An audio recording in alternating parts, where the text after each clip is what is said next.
back to the show. Jess and I are here today with Caitlin Sullivan, our first ever guest on the podcast. And we are so excited to have Caitlin on the show. She is a good friend of mine. We met through Instagram and we've been kind of collaborators in each other's space for like quite a while now. And Caitlin and I just work so well together. I think our modalities and the things that we do within our business just really seamlessly complement each other. And recently, Jess actually gave Caitlin a reading in terms of her True Sky astrology chart, which was also really exciting just to witness. And I think that Caitlin had a lot of, well, I'll let you share, Caitlin, if you want to, but I think from what you've said that it was really exciting and valuable for you in whatever way that looks like in the future. So overall, we're so excited to have Caitlin on the show. Caitlin is a hormone health expert. She's also a Pilates instructor. She has her own membership called the Spring to Life Method. And I have been a part of the Spring to Life Method for quite a few years. I think it's years now. Wow, That's crazy. But for quite some time, I've been a part of the Spring to Life Method. Caitlin is incredible. She has a huge library of recipes for women and just such a wealth of knowledge when it comes to hormone health, women's health. And it really does go beyond that as well in terms of her perspective on cyclical living, which we really want to touch on today too.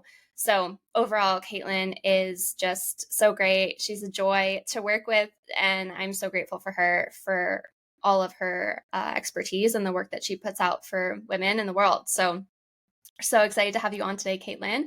Welcome to the show. Thank you so much. Thank you so much for having me, both of you.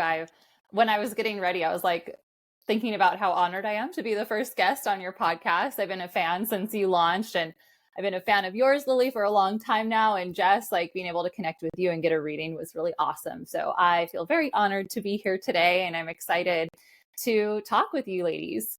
Thank you for that, Caitlin. So just to kind of dive in so that people on our show get to know you a little bit better, one thing that Jess and I really want to hear about is your ballerina background. So I know a little bit about this, but I don't think I know the whole story. And so I'm really excited to hear from you kind of firsthand.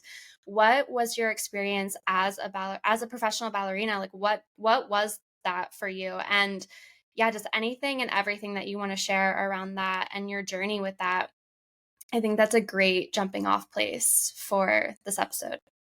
Awesome. Well, thanks for asking about that. I feel like this is it was my entire identity for so long. And now it's like, it's not something that I share about very often. And I've kind of been thinking about that, how like maybe I can start to weave it back into my work somehow, because it is still something like that is a part of me.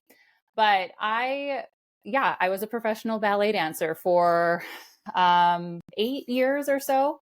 I actually graduated high school early. I finished my senior year in like 4 months. So December of my senior year, I was out. I grew up in Illinois in a suburb of Chicago. So from that point on, I was getting myself on the train every day, going down to the city, training at a studio there, coming back home, training at my home studio, performing, started auditioning. And I made my entry into the professional dance world with the Joffrey Ballet in Chicago. I was a trainee with them, which was it was an amazing experience, especially as my first experience in the professional ballet world. I was lucky enough to be chosen as like an apprentice position. I performed in their production of Cinderella, and we toured to LA, and I got to wear the beautiful costumes and work with like the people that set choreography that came over from England because it was from the Ashton Trust. Like it was just such a magical experience, and it really fueled my desire to pursue ballet even further. And it's a very competitive world. I was honestly very naive about a lot of it because I didn't even realize that you could be a professional ballet dancer until I was like a freshman in high school, because I started getting really serious about my dance training, changed studios, and all these girls were on this professional track. And I was like, okay, like I've been dancing, once a week for the past like 7 years. And now it's shifted to this really intense program where I'm training every single day for 4 hours after school and all day on Saturday on the weekends. but I loved it. And I think there was a little bit of a mixture. Like I really loved the art form, but I also had this like intense competitive drive to catch up to the girls that were my age. And that's kind of what propelled me into this world where I was so obsessed with it. Like that was all I thought about. I skipped school a lot. Actually, when I was in high school, I would skip school and go downtown with the older girls to take ballet class. And it was the only thing I could think about for so long. And I was really lucky that I had such a great experience entering the professional ballet world, but it is really competitive. So I had a really amazing experience being able to work with the professional company with Joffrey. And then things changed right at the end of the season, and the director's eye went elsewhere, and I didn't get a contract. So I decided to make a jump to Milwaukee Ballet, where I had a similar position in their second company. And it was a total soul crushing, confidence crushing experience being at that company. So I kind of went on this from this really high, then I started going through all these highs and lows of my experience in that world, because you don't have a lot of control over anything except for you and your body. And I think that is kind of what has helped propel me into what I'm doing now. There is such a pervasiveness of like body image issues and disordered eating patterns and eating disorders, and just like this really competitive world. But at the same time, I haven't talked about this for a long time. This is actually really interesting to be describing to people that were not a part of it, because you're living like in this other world with like people that are not normal people. They're normal to you because like that is your normal, but it's not a normal lifestyle. And it's really difficult. It's emotionally taxing, mentally taxing, physically taxing. So kind of long story short, I ended up jumping from company to company. There are two different kind of like tiers of companies in America. There are AGMA companies, which are union, and that's like the same union that actors are a part of, and like Broadway, that kind of stuff. Musicians, they're in this guild. So if you're in a company that is a part of that union, you have certain protections where you have like certain pay minimums where you're going to be paid a living wage in the city that you're in, and you have certain rules around how long you can work and like breaks that you get to have. And my first few experiences with companies were that type of environment. But then you also have these smaller regional companies that it's kind of like the Wild West, like anything goes, whoever is in charge, however crazy they are, like what they want is what happens. So I spent many years working 6-7 days a week, really physical job during the day, dancing and rehearsing, and then also having to go work either a serving job or a customer service job in the evenings and on the weekends. And it's a really difficult world to live in. And by my mid-20s, I was really exhausted by it. I also went through a couple other big changes in my life. I lost my dad, and it was a lot. I had to remove myself from it at a certain point, but it was I don't know, almost like a first love, where it was like this really burning, like passionate thing, and then it kind of like fizzled out on me. So that's my history with ballet. Wow. Thank you so much for sharing that. That was something that Lily and I were talking about. I mean, because you had posted that, I think to your Instagram stories, that you were a professional ballet dancer. And I was like, oh my gosh, like I didn't know this about her. And then you shared it with me in the reading too. And I was like, I had no idea, because also for those listening, Caitlin's a Leo, and one of the main archetypes of Leos are being a performer. So it was so fascinating to hear that like that's a huge part of how she grew up. So thank you for giving us all of that insight. I'm really curious, just because, you mentioned within that the one thing you had control over was like yourself and your body. And I'm so curious if you feel like, just because I know, well, I'm sure it can be very, having been a professional athlete in that sense, I know how strict things can be.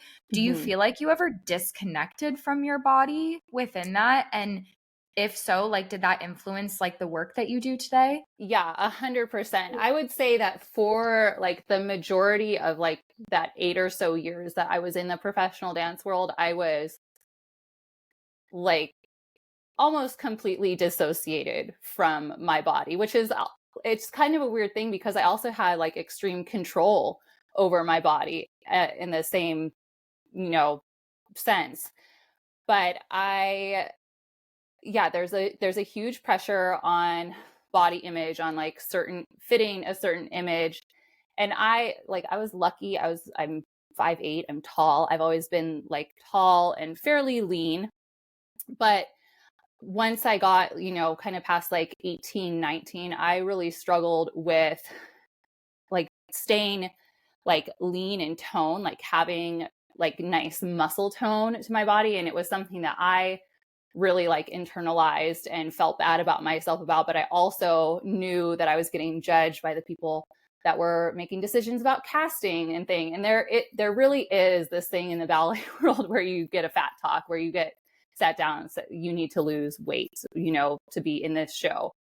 I never specifically was told that, but could feel it at all times. And like, there was instances where people that I was really close to, like, we had similar body types, had similar habits and things, would get talked to and I wouldn't. And it almost felt like this is like such a mind like twister like thing, where in certain places where it was so toxic, I felt almost, it was a relief of not being told that, but also like, they don't even care enough about me to tell me that kind of thing. So you have all of these like layers of things going on in your brain. And I never had an eating disorder, but I realized later that I definitely had disordered eating habits. And part of it was really not knowing how to properly fuel my body. And that's not to say that I didn't get nutritional education multiple times at like various points throughout my ballet education, but there was nothing that really stick. There was nothing that like made sense. And also like as a young adult, you kind of are headstrong and feel like, oh, I know it's best, or like I can control this. But now being on the other side, I can see that so much of it was related to my hormones and being like completely like in a stressed out state all the time, and not, getting enough sleep and not being able to take care of myself and not eating enough throughout the day. And then like having this huge urge to like binge at the end of the day or at the end of the week. It was just kind of like this yo-yo experience it was really, I don't know, when I was in it, I was just in it. And then afterwards, I'm like, oh my gosh, I can't believe like that was my reality for so long. But it definitely informs the work that I do today, because once I started learning about hormone health and women's cycles and like nutrition on a really basic level in terms of like macronutrients, I was like, oh my gosh, no wonder I was struggling so much for so long. I didn't have the pieces to be able to put it together and figure out what was going to work for me. Thank you so much for sharing that, Caitlin. I am really fascinated by the ballet world, just from you, really, and like what you shared. I'm wondering, what made you make the decision to leave that world?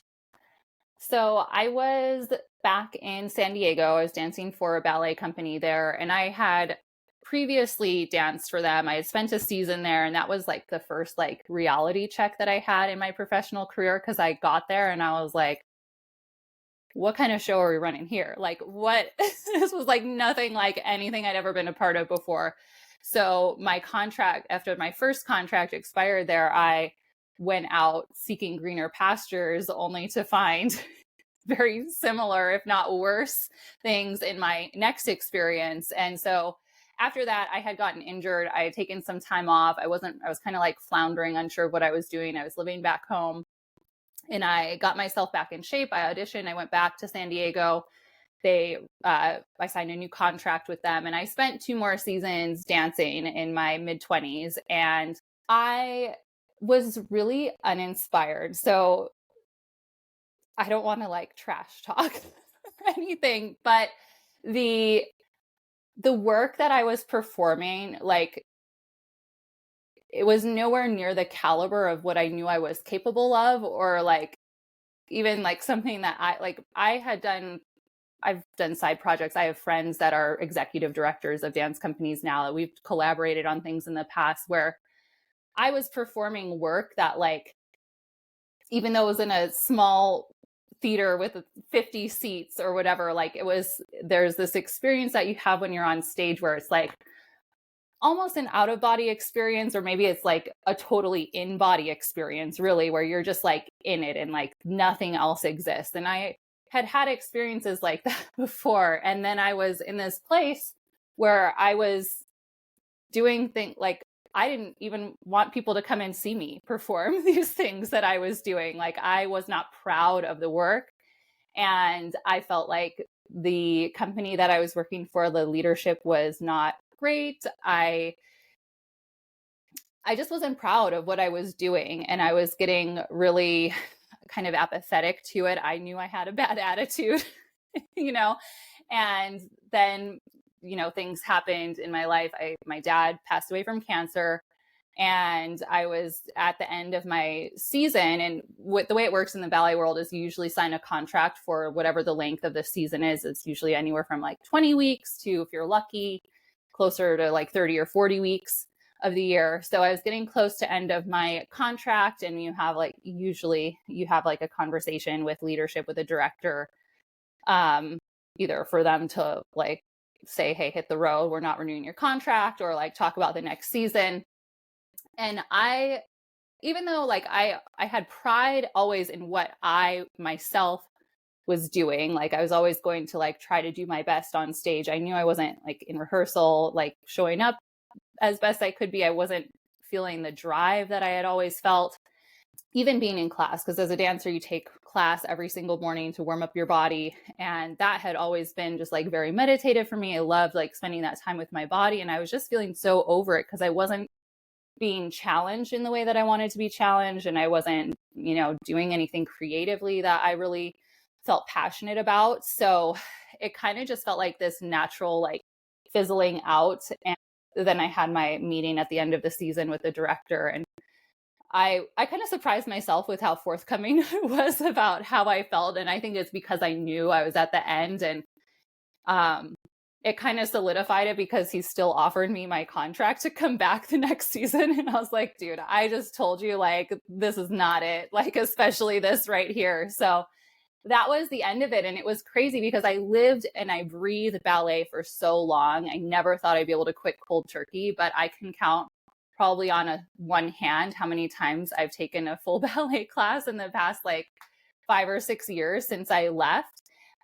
And I had to do a lot of healing. And it took me a long time to even get to the place where I was ready to do that healing. I think it took me probably like a year or two to even be ready to like kind of start to address that. But it was kind of this ripple effect that like pushed me to where I am today. Yeah. I'm curious, once you left the ballet world, when did you start getting into health, and specifically with hormone health and even Pilates, and which came first, or were they kind of hand in hand?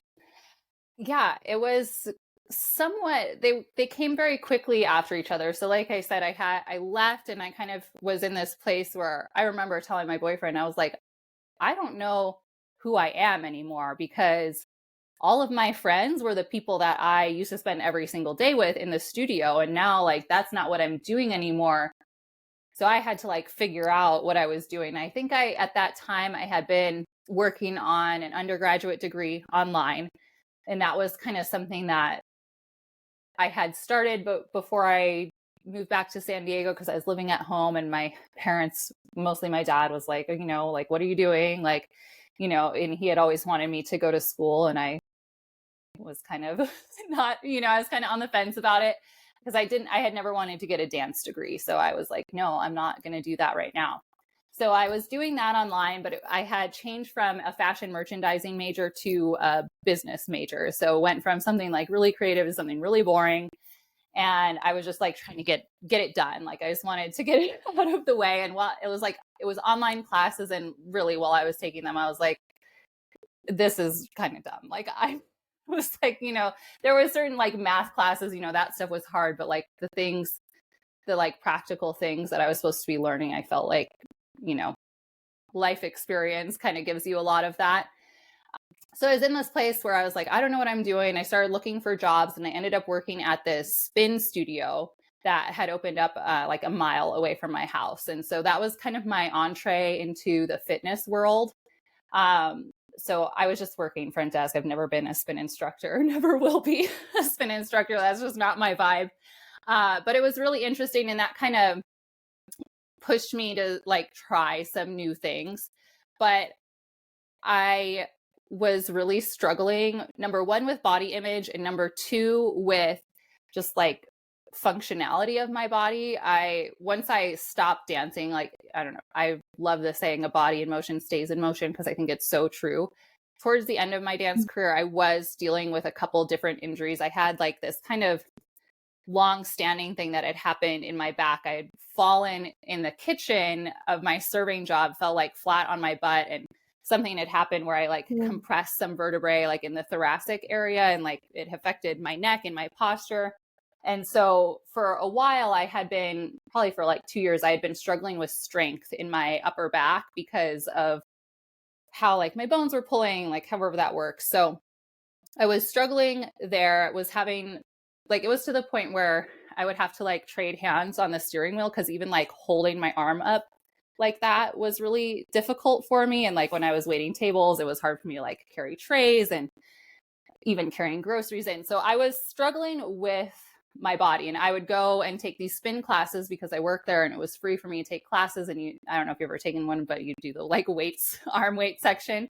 And almost every time I took a class, I would then get a tension migraine afterwards, because it was just like too much. And then like also you're hunched over the bike too. So that was really not great for me. And I had kind of dabbled in Pilates a little bit. I wasn't super like versed in it.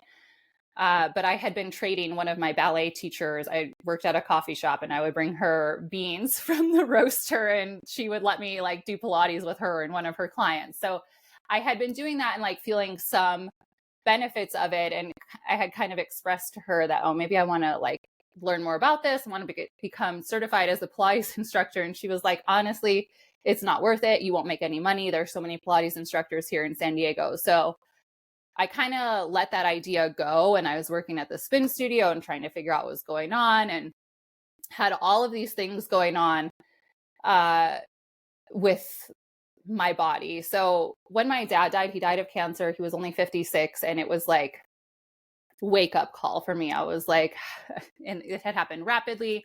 He was always so robust, and I was like, I saw this happen, and I was like, I have never really thought about my mortality before, but this like is a big wake up call for me. Like I always thought that I was healthy, but then I started noticing all of these things that were like the normal symptoms, like the migraines, and I had really bad acne, and I was then started getting really fatigued and got to the point of like really bad burnout. So I started my Pilates certification first because I felt so pathetic, really, like I couldn't do anything with my upper body.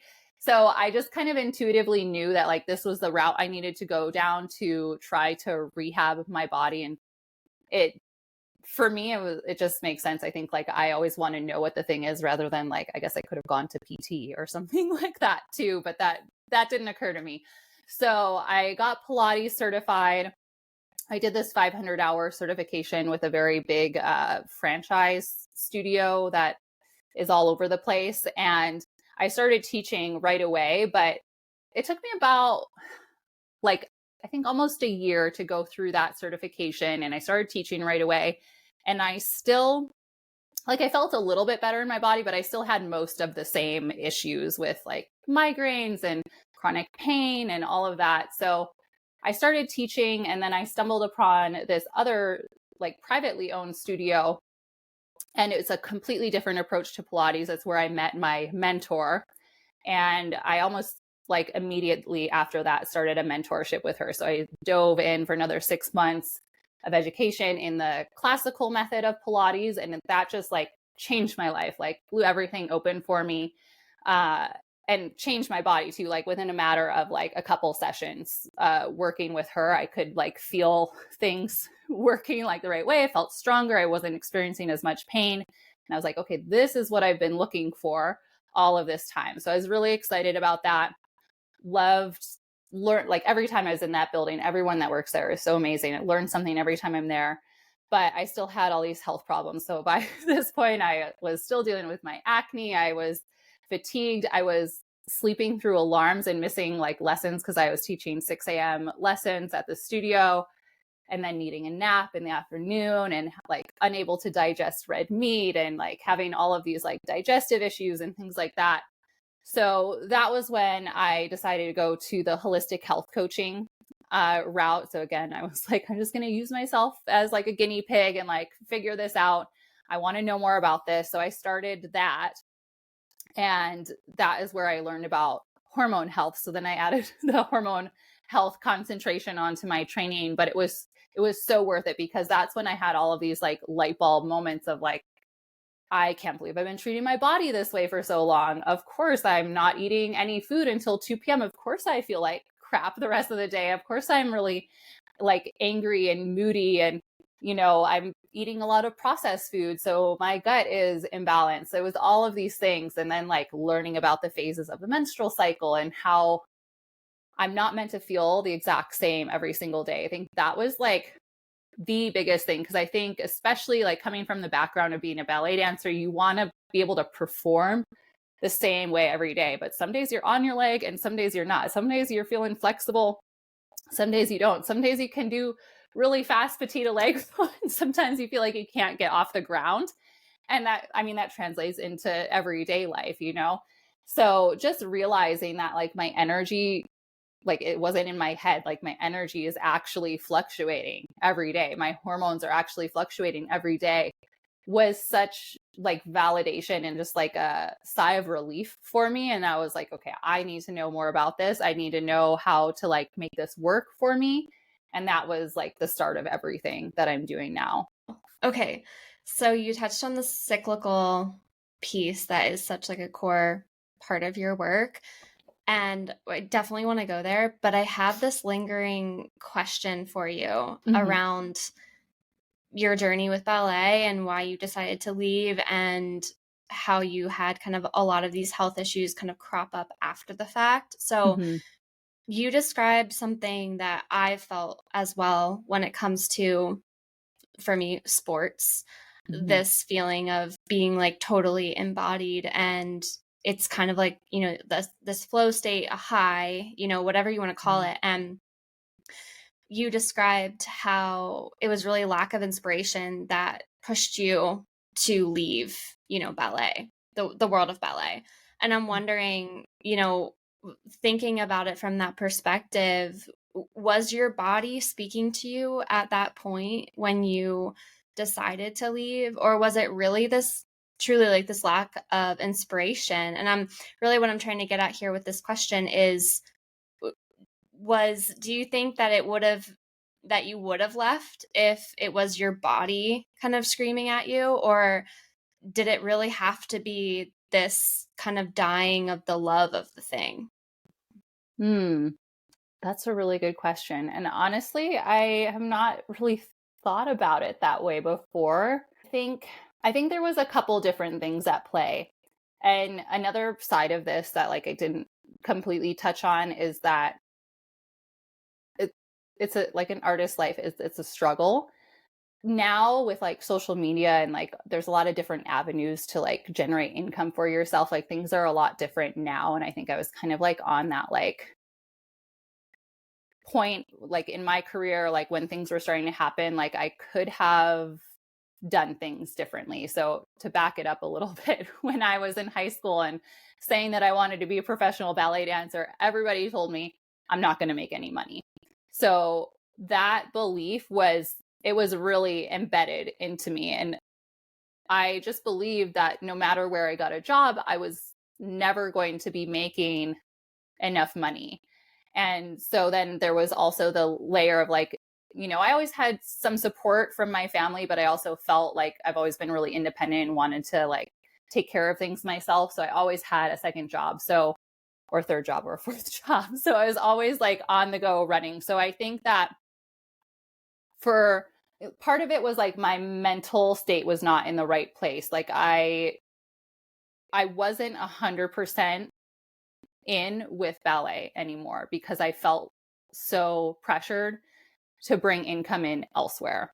So that was a big part of it for me, I think. And, if I had asked probably the majority of my friends, colleagues at the time, they would have been like, well, you're going to like audition, right? You're going to go somewhere else. And even just that process is so exhausting. I didn't feel like I was like physically in good enough shape to like feel good about going out to audition for the places that I would have wanted a job. And I guess my heart wasn't in it to like put that work into myself again and try again to like do this. So I think it was kind of a combination, but I don't think that the physical side of things played it into my decision to leave. But looking back, I think that my body was talking to me. And like, even if I wasn't like necessarily acknowledging it, that was probably like a underlying factor of me just kind of feeling that I wasn't there completely. Yeah, thank you for sharing that. I was just curious because, sometimes our bodies can like force us to make big moves, like leaving an industry. And I just find it really interesting for you because your body, like you're so connected to your body and everything that you do, like even your job now as a Pilates instructor, your career, every career avenue that you've taken has been body focused. And I think that's like, so it is such an artistry. And I really appreciate you sharing all of that. And I was curious to hear like, okay, was the body involved or was it more led from the heart and that lack of inspiration that you were feeling? And it sounds like, the heaviness of the dance industry as well. And like what it really takes to make a living where you're comfortable and not always in this like fight or flight striving place doesn't seem to be an easy thing. So thank you again for sharing that. And one other thing I wanted to kind of touch on here in this journey that you've had with dance, with leaving dance, with moving into, being a health coach, hormone health coach, Pilates instructor. I know that you dabbled in the world of spirituality. I don't know how that plays for you right now in your life, but I'm curious what, if any, aspect of what you've described is what you would consider part of your spiritual journey or your any kind of journey that has something to do with faith. It could be, more religious, whatever kind of your thoughts are around that. I'm curious to hear how that played into all of this, if at all. Yeah, that's a really interesting question, actually. I grew up going to church, a Lutheran church, and it was kind of like a obligatory kind of thing. Like my parents weren't like super into it either, but like I think they felt like they needed to take the kids to church and there was pressures from grandmas, things like that. And it just was not something. I just remember being a little kid sitting out there and being like, who made this story up? Like it didn't make sense to me, as a kid. And so I was kind of apathetic to all of it. I got through my confirmation in 8th grade and then I was like, all right, peace out. I'm done with this now. And then I would say for a really long time, I was just like, I would describe myself as agnostic. And I think that potentially that, looking back and knowing what I know now, that also like had to do with my mindset. Like I did not have a expansive mindset when I was a dancer. Like there was definitely like, these high reaching things that I dreamt about, but it didn't feel attainable, especially when you receive rejection after rejection. There's a lot of rejection in the dance world. And Yeah. So I think I was really like disconnected from any spiritual side of myself for a long time.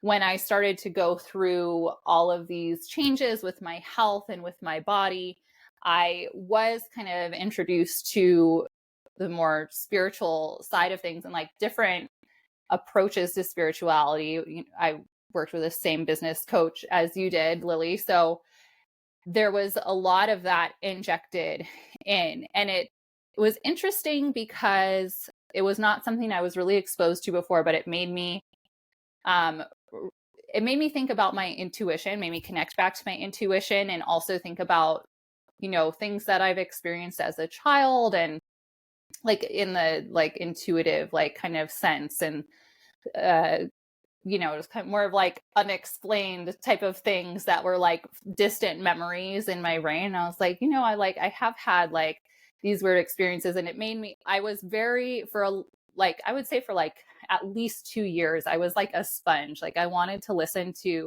everybody's like approach to spirituality and manifestation and all of that stuff. Like I found it very interesting, and also like an appealing alternative to like the mainstream of religion. And I think I got like, that's interesting.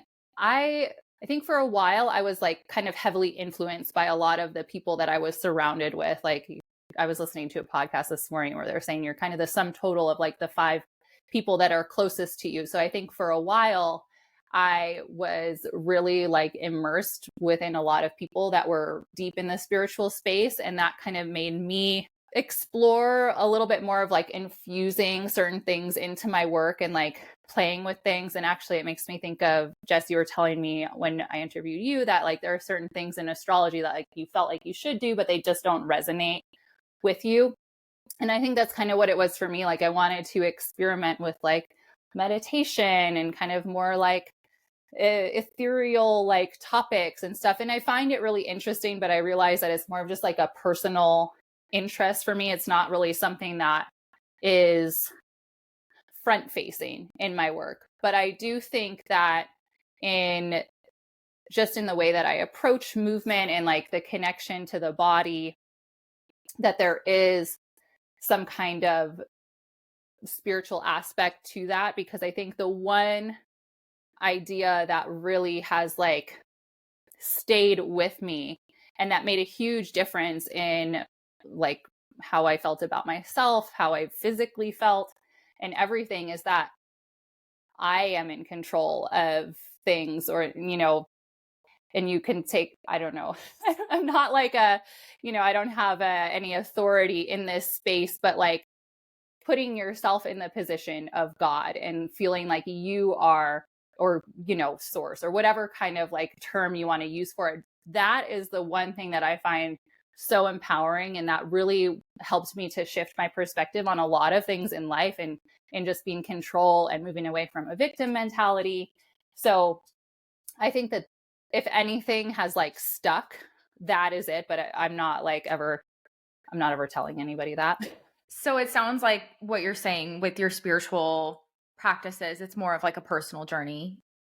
Yeah, definitely it's personal. And I think I have kind of struggled a little bit with it because there's a lot of should, like you should be connecting, you should be meditating, you should be doing this and that. And I tried a lot of different things, but not a lot of it stuck with me. And I think that's partially why I love your work so much, Lily, is because you are so about being just present in the natural world. And I found that that is what really feels most connecting for me, is to just, be outside and like spend time in nature and just kind of like disconnect from everything else. So yeah, it's been kind of like a journey of figuring out like, what do I really believe? How do I feel? Like, how does that mesh with like what other people think? Yeah.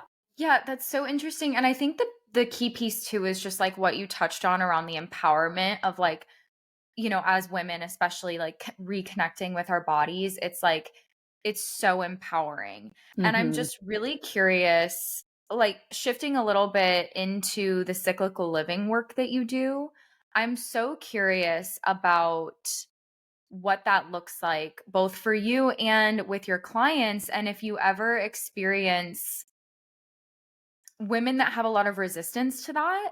And because I feel like in society, similar to your experience with your dance career, you want to show up consistently every single day. I mean, to be completely honest, this is something that I still like struggle with this. Like I still feel like I have to show up consistently every single day. And like sometimes I'll reach for one more coffee than I should just to like Mhm. push me through. Like I'm a lot better about it now. But I'm just so curious like what you have to say around like if you experience women that are having resistance to that cyclical nature of their body, like what would you have to say to them? Yeah. I think so definitely yes, there is resistance, and I know there's like a lot of people that just don't even think that it would be possible like to sync their life with their cycle. And I think that now I kind of fall somewhere in the middle where I think it's really empowering to have this knowledge about what's going on in your body, but then it's up to you to kind of decide what you can handle, unless like you're really burnt out and like you're still in that kind of like push through state, then you do have to scale back and like um really try to connect to yourself first. But I think the biggest like sticking point would be a lot of us don't have the flexibility to just be like, okay, this is my follicular phase. I'm only going to plan things out. And, this is my menstrual phase and I'm going to, just cut the world off. Like, not everybody has that flexibility in their life. So it's about, looking at your life. Sometimes you do have to make tough decisions of being like, is this really serving me? Or can this be something that I let go of? But it has to be individualized to you and what your goals are, what your life is. I think that like energy types, like human design, is really helpful for this too, because then you can also like tune into what your best like operating mode is as well.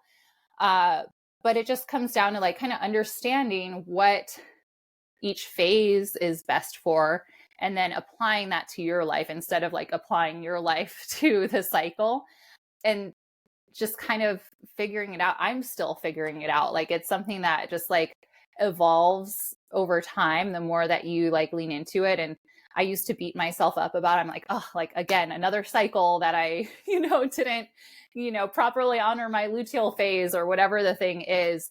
But the fact is that your brain really does change throughout your cycle. So for you to not acknowledge that and like try to work with that, I think is kind of crazy, because that's where we do end up like getting angry at ourselves or getting frustrated at ourselves if you're trying to like outline a paper like the day before your period is going to start. Like your brain doesn't want to do that then.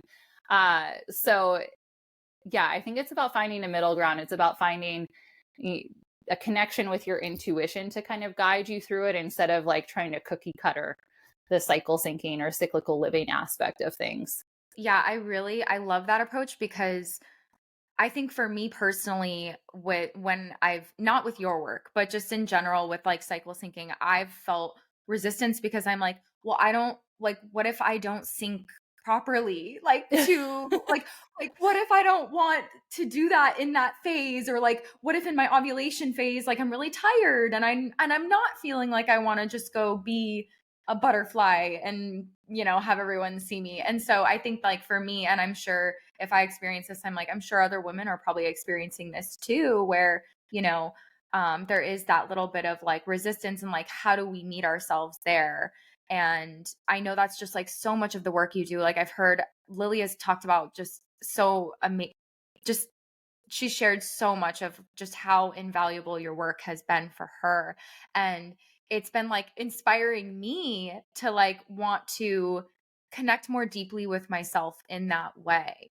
And so I was just really curious about that piece of it. And I guess too, like, I know, you have a membership and everything around this, but from that like outside in or inside out approach that you explained, Like, how do you recommend women kind of get started with that? Just like, I don't know, to get going. Totally. And actually that is something that I kind of wanted to add on to what you were saying, because I kind of hesitate to, especially like with the workouts, like I am not making like a hard rule, like, oh, this is day 2 of your cycle, you should be doing this. This is day 11, you should be doing this. I have, and this is just the Pilates aspect, just that movement aspect, but there are intensity, fluctuations. There are phase specific type flows, but we kind of all operate differently. Like for me, because I know that I'm kind of prone to tension migraines, I don't like to do a lot of lifting because I incorporate some strength training. So I don't like to do a lot of lifting in my luteal phase because I know that I'm going to hold that tension there. And the more that I incorporate weights and the stronger that I get, I do feel like that is kind of lessening, and maybe it's something that I can start to shift, but we're all at different points. So some people, it might feel really good to lift and like do some of my defined circuits in their luteal phase. For me, I keep those more in my follicular and ovulatory phase. Lily, I'm pretty sure you do mostly strengthen and lengthen flows, right? So Lily knows that she's not called to do much weight training now, which is totally fine. So I want it to be like a flexible tool. I think I have like a calendar where it's kind of outlined how I would suggest moving through the flows, but it's really up to the individual. And this is something from the beginning, and maybe I should start saying it again when I start my videos, is come to your mat and like tune in. Like, yes, this flow would be great for your follicular or your ovulatory phase, but like ask yourself, what does your body feel like right now? Is that what you need? So I think it's really about being tuned into your body and your intuition, what your body needs, kind of taking that should out of your head, because that was my downfall for a long time, where I felt like I should be doing really high intensity exercise, and then it would just set me back.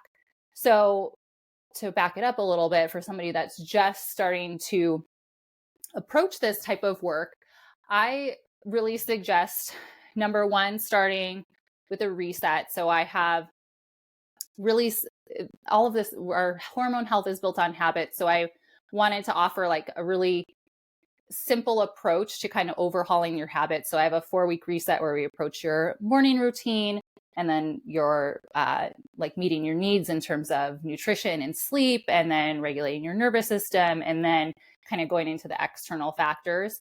And then also the cyclical living aspect, where you're learning about the hormonal fluctuations of your cycle, you're learning how to chart your fertility, and really getting a better, deeper understanding of what's going on throughout your cycle. Because then once you're able to tune into that for a month, for 2 months, for 3 months, then it's going to be even easier for you to go in and pick out what kind of workout you want to do. Or if you want to go out and like sign up for a class with your girlfriends, when it's going to like feel the best for your body, and you're not going to be like dragging, So it's kind of comes down to that education piece, which is why like I've considered, and I'm still considering, like breaking off certain parts of my membership of making it just Pilates. But I feel like having that full integration of all of those educational pieces is so important for you to be able to really get the most out of the work. Yeah. Thank you, Caitlin, so much for this. I just want to reflect.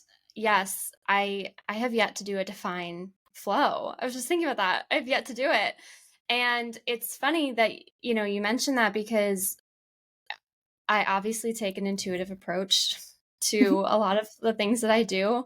At least that's my intention, and that goes for the Pilates that you offer as well. And, the last couple of years, well, really the last, 2 years have been me healing burnout in a lot of ways. And so when I found your work, it was just so influential for me and felt like such a breath of fresh air, but also relief to, as you're saying, like embrace a lengthened flow as just as valuable as anything else, regardless of intensity. And for me, it feels so natural now.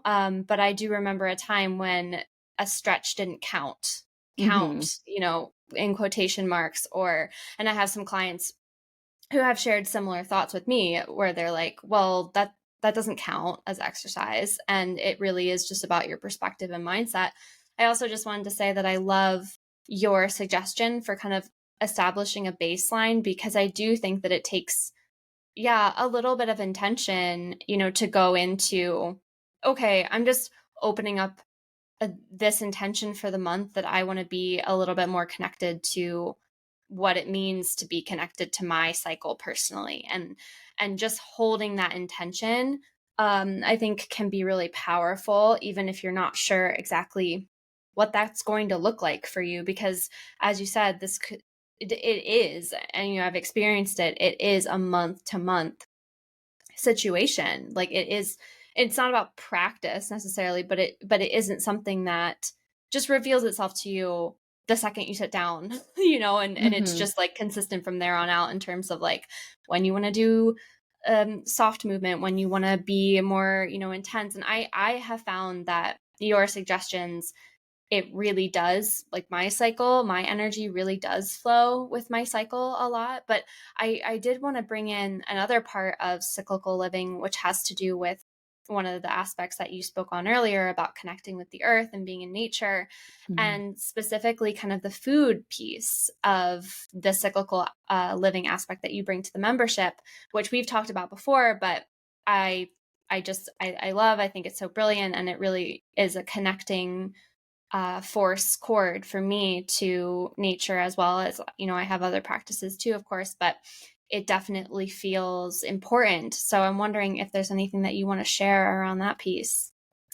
Yeah, I think that similar to like what you're saying about like the movement and connecting with your intuition, I wanted everything to be very like natural and easy flowing, because I kind of got like hung up for a while on how I wanted to share a lot of this stuff, because for me in the beginning of my journey, I was trying to get familiar with cycle syncing, and I was so interested in it, and I was like, oh, I'm on day 7 of my cycle, and I go to my book and like flip through and find the follicular phase and like what foods am I supposed to be eating. I'm like, oh, I don't have any of this stuff in my refrigerator. I'm gonna have to go do a full grocery shop to like make these foods. And it was just like I was wasting so much time like trying to fit into like what I should be doing.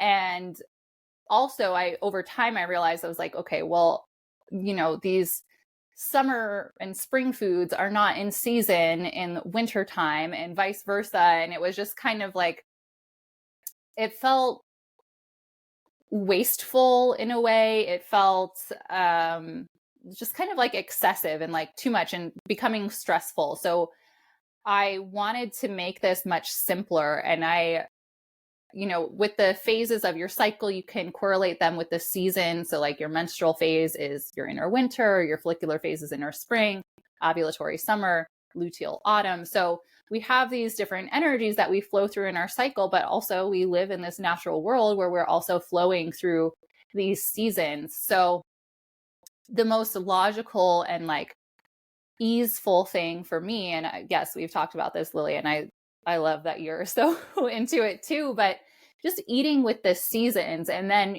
maybe varying your macronutrients within that, because, in the first half of your cycle, you're a little bit more sensitive to your insulin sensitivity is higher. So you can process more carbs more effectively. Not to say that you're just going to like totally load up on carbs, but if you wanted to do like maybe more a pasta night in your follicular phase, like your body's probably going to respond to that a little bit better. And then in your luteal phase, you need more fat and protein in your diet. So there's just these like small things that you can shift. And once you start to like listen to your body and like your cravings, you can kind of just like adjust and know that you're going to be, maybe craving more calories in your luteal phase, but try not to go for the carbs because you're not going to feel full. You want the protein and the fat, and vice versa for your follicular phase. So that has felt so much more in flow for me. And I think also for clients and people that have been using my resources as well, to be able to go to the grocery store and say, okay, this is what's in season. This is what is abundant right now.